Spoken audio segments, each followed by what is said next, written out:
colors I've been using on the A7S III since it came out pretty much come straight out the camera. There's very little, if any, adjustments you need to do to get the look I'm showing you on the screen right now. And best of all, this isn't using a picture profile. If you have the A7S III, using the settings I'm going to give you in today's video, you can get these colors. Now what we are using is called a creative style, which is a set of settings that the camera is baking in and applying to the color as you're recording it. Creative style is right there next to picture profiles. You've probably gone by it without even giving it any consideration. It's something you have in pretty much all Sony cameras. Brandon Lee had one of the very first A7S III reviews when it came out, and I watched that and I saw that he loved how the creative style standard looked, and I knew I'd just be using a creative style again with the A7S III. I wanted something a little bit less saturated than that, and I could play around with the saturation as and when I wanted to, and that's why I settled on neutral.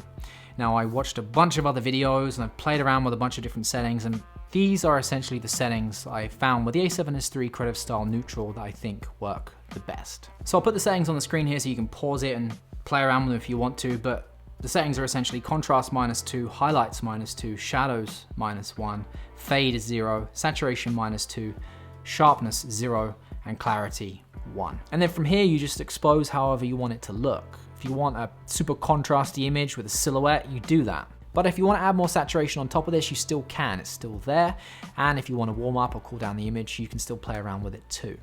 Now we are using 10-bit color as well, so if you want to desaturate certain colors or change colors around, things like grass and leaves, that's a common thing I like to change, just desaturate a little bit.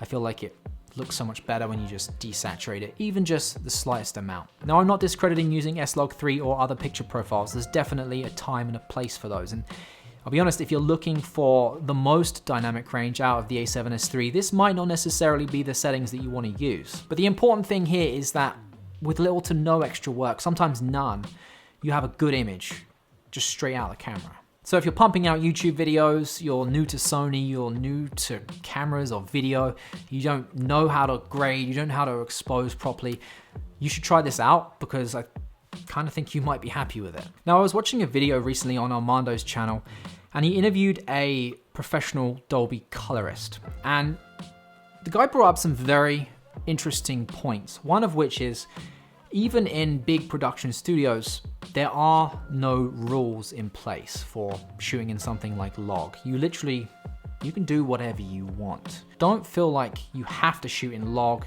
you have to shoot with a certain picture profile because that's what everyone tells you. It's up to you how you want the image to look, and that's the most important thing. And I think we'll end on that. Yeah, that's it. All right, I appreciate you watching. I'll see you in the next one. Take care.